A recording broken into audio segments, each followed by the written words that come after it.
Matt here from Matt's Movies, Music and More, welcoming you to this week's movie review. Now, the one I'm doing today is a belated one because this is dedicated to the person that I'm doing this about, which is I'm doing a documentary film about an actor, a very, very famous character actor called Dick Miller. Now, the reason this is belated is that Dick Miller passed away on the 30th of January this year at the age of 90 years old. And what I wanted to do was talk about his career. So I decided to check out the 2014 documentary, which is called That Guy, Dick Miller.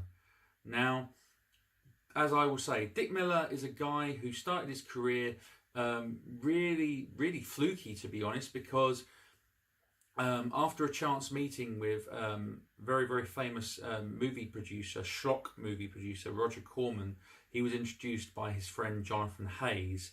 Now, he said to Roger Corman, he said, I might be able to get you some scripts because my friend Dick Miller writes, and he's a writer. He said, do you need any writers? And he's like, we're not really looking for writers at the moment. He said, I'm looking for actors. So Dick said, well, I'm an actor. So he got cast in his first movie in 1956, which is Apache Woman. And in that movie, he actually plays two roles because Roger said to him, he said, how would you like to play an Indian? And he's like, great, I'll play an Indian. And he goes, well, how would you like to play a cowboy? He goes, oh, when are we starting that movie? He goes, this film. It's the same film. So basically, he's playing two roles in the same movie. So basically, Dick then started to study acting, and he would go on to star in many of Roger Corman's movies in little bit parts here and there. Things like Not of This Earth and things like Attack of the Crab Monster. And it wasn't until he did the movie that's probably his most famous film as a lead actor, which is the 1960 movie A Bucket of Blood, which personally I hope that I can cover on Matt's Movies, because I think A Bucket of Blood is hilarious. It's a really, really good film. If you go on the internet, you can find it's out there because it's on public domain, given the copyright over the years.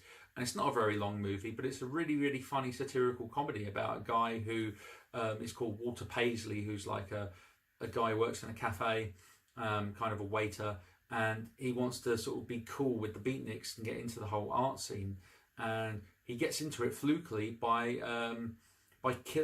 killing his neighbour's cat by accident and putting it into clay, and then he passes it off as art, and then flukily he starts killing people one by one and passing them off as art.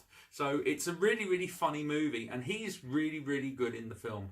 One of the interesting things about Dick Miller was the fact that in the late 1960s, obviously when they were passing the baton down to younger actors in the Roger Corman movies, people like Jack Nicholson, who he had starred in Little Shop of Horrors with, although they didn't actually share a scene, but they're both in Little Shop of Horrors, because Dick Miller plays the guy who eats the flowers in Little Shop of Horrors, and Jack Nicholson plays the freaky guy who is into being tortured by the dentist. But what we want to say is that with Dick Miller, I mean, obviously he got married to his long-term wife, Lani, and Lani had been relatively successful model and stuff like that. And he was trying hard to sort of get roles, because obviously after the Corman sort of movies sort of washed up a little bit, he was being extremely typecast.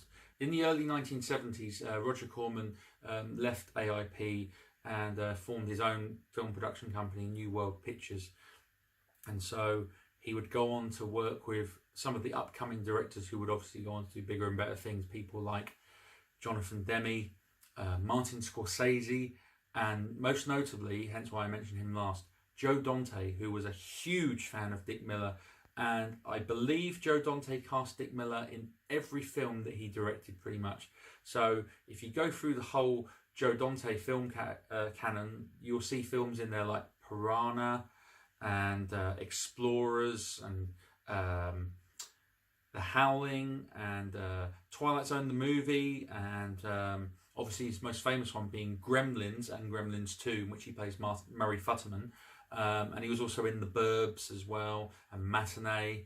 So there's lots of great films that Dick Miller was in, but he also starred in movies for other directors, like with James Cameron. He starred in The Terminator, and he starred with Fred Decker in Night of the Creeps, and he'd also starred in the Kurt Russell movie Unlawful Entry.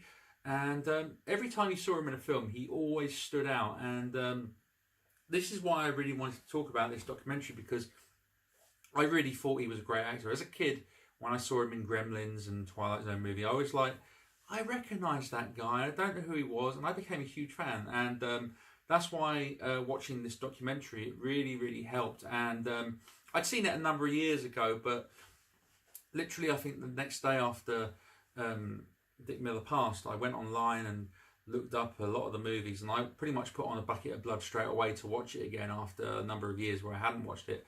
And I still enjoy it to this day. I think it's a great movie. And this documentary is really, really good. I mean, sadly, I don't think it's available on DVD or Blu-ray in the UK. I believe it's available on a burn-on-demand service in the United States.